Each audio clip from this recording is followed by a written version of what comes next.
What's up, everybody? Welcome to another edition of Wheel of Albums. Along with my brother Adam and our friend Jack, I am Justin. What we do here on Wheel of Albums is we spin a wheel, the 1001 albums you must hear before you die.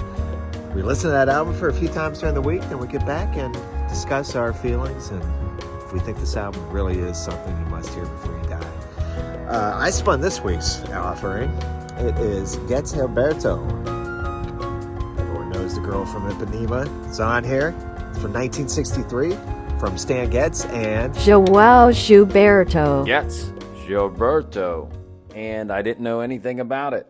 I saw the track list and saw Girl From Ipanema. I know what that song is. I was going to hear a lot of songs that sound like the Girl From Ipanema. I'm not incredibly looking forward to listening to 8 songs that sound like the Girl From Ipanema. I got the CD at some point whenever it was a Christmas, and I was getting asked, "Oh, what type of gift would you like?" And I listed a bunch of CDs. And I believe it's my mom that bought this for me. So shout out to Barb Howe. I need to talk to her more. We're going to get to in a little bit about the magic behind Bossa Nova in the early 60s and why she's never brought that up. Adam, has Mom ever discussed with you Getz or Gilberto? I got to say, my initial reaction to this one is I'm very, very wary. From the album cover, it certainly looks a bit artsy, but I have also found out that this album is a new type of jazz we haven't heard, which is Bossa Nova jazz. Who knew Bossa Nova jazz was a thing? I didn't.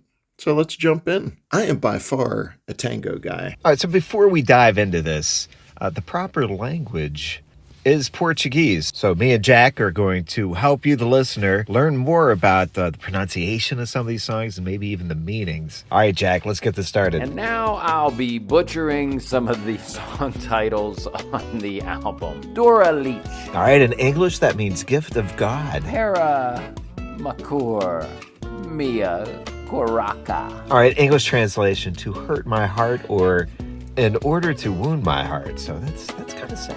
Desafinado. Okay, that can mean out of tune, off key, or flat, sharp. I do like that song, Desafinado, however it is pronounced. I'm not real sure. And then there's one, So Danko Samba.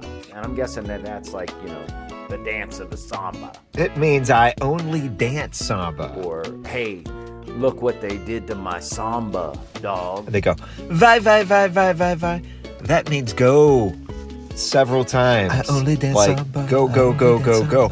Go in samba. Vai, vai, vai, vai, vai, vai. Apologize to all of our Portuguese listeners or Portuguese-speaking listeners because I'm sure I've mispronounced all that. Let's get down to the brass. Professor Adam, can you tell us a little bit about Bossa Nova, please? Brazil's language of love. Bossa Nova jazz. So Bossa Nova jazz is a Brazilian music genre developed in the 1950s, merging traditional samba with cool jazz harmonies and instrumentation. It's characterized by a relaxed, intimate feel. It features nylon string acoustic guitar, syncopated rhythms, and soft whispered vocals, often focused on love and nature. It features a slower, more intimate tempo compared to traditional samba, often using complex chord progressions similar to jazz. There's primarily acoustic guitar, piano, bass, drums, and often saxophone, or a flute even sometimes. Adam's talk about the Bossa Nova is enlightening, scintillating, and definitely not the result of a Google search. Producer Creed Taylor assembled all these Brazilian and American stars, including Getz, Gilberto, Antonio Carlos Jobim, Tony Williams, and drummer Milton Banana. And they recorded the album in only 2 days, and when you listen to it, it feels like it was a whirlwind romance of passion in the studio. Do you guys have a favorite as far as all the people that show up here on Getz and Gilberto that I mentioned? Who's the big star that shines on this thing? So all the music comes together pretty well. And they got it done. This was like a 2-day recording session to bang out this album that took America by storm. And they gel very well together. They got along, they got it done.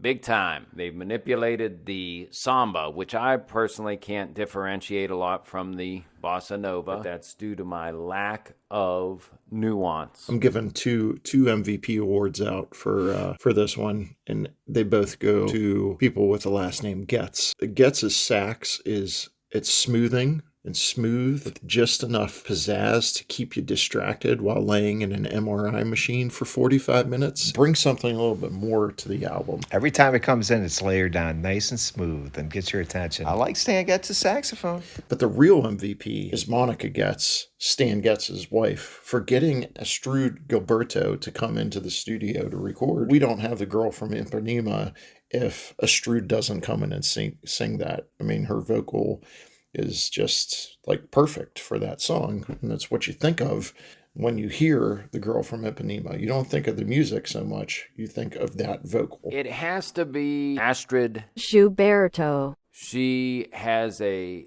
laid-back, sultry delivery, much like I would go with maybe Sade. And it just gets it sets the tone for sure. So otherwise, if you could lay angrier lyrics, I guess, over that, it wouldn't quite have the same effect.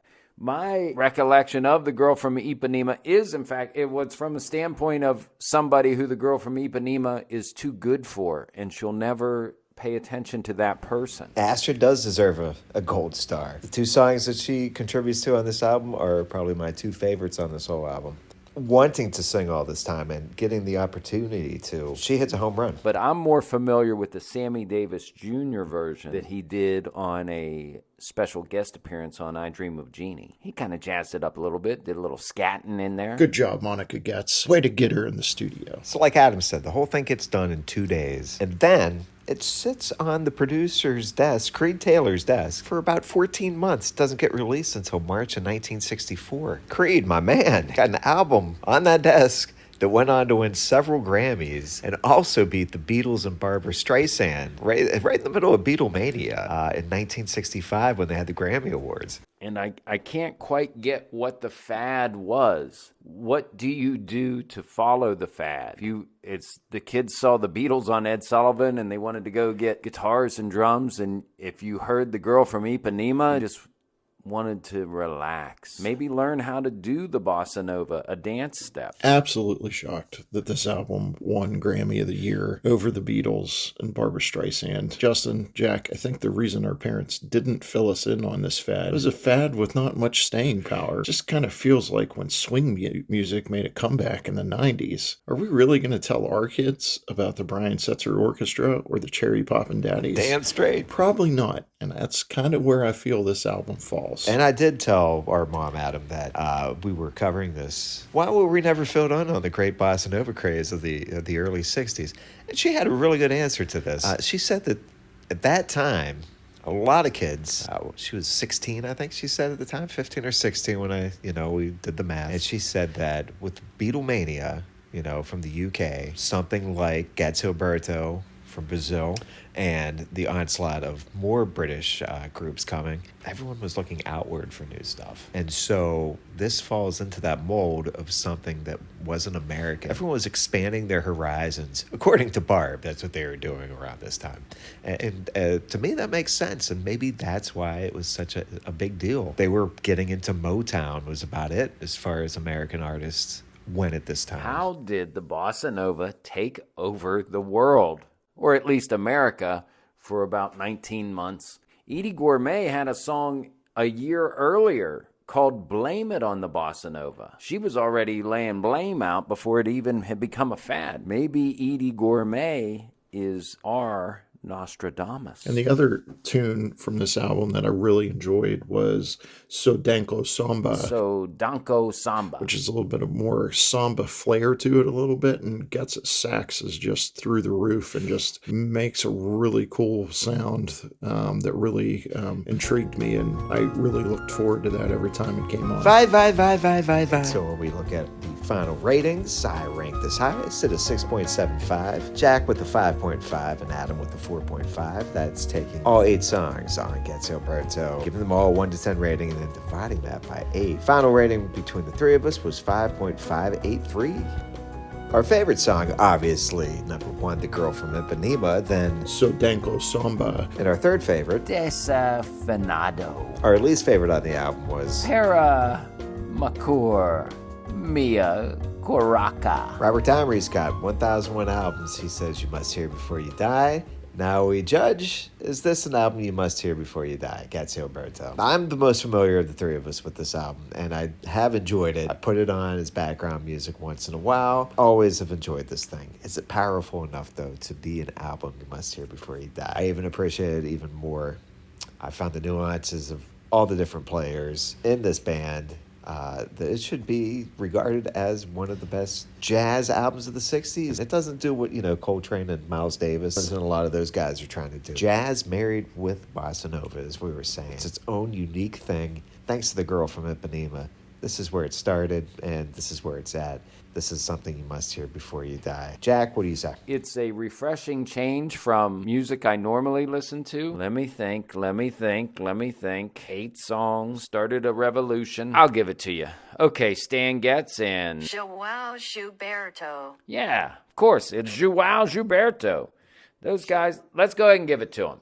Yes, listen to it before you die. It's probably going to happen a little bit right before you die because the Girl From Ipanema is going to sneak up behind you, piano wire, and probably choke you out. She's a sassy dame. Do you bossa nova it up before you die? I really want to say no, but I'm going to say yes. I guess the best thing you could do is after a hard, long week of work, you get in the bubble bath, you get your rubber ducky, you light some candles, and you just relax to the cool flow of bossa nova jazz. And these guys just hit it out of the park. Maybe you listen to it while you're making a new recipe and enjoying a glass of wine. This is music to put on in the background and feel cool to while you're doing something. Just don't operate heavy machinery. All right, we're running short on time. Adam, you got the wheel for the next? Give it a spin.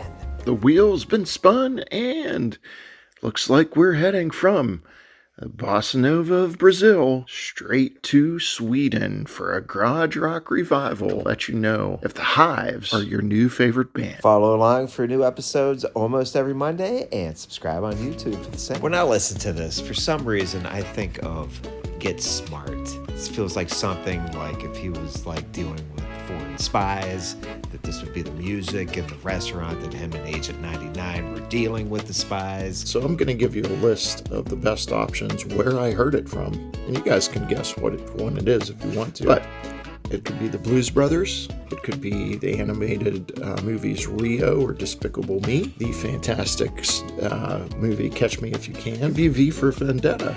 Mr. and Mrs. Smith. I'm guessing it was one of those movies. Feel free to weigh in on which ones you think. It's probably using all of those, Adam. It feels like it's the de facto as far as we need some bossa nova music. Hey, here we get the Girl From Ipanema. Talk about the bossa nova. Blame it on the bossa nova. I only dance samba, I only dance samba. Vai, vai, vai, vai, vai, vai.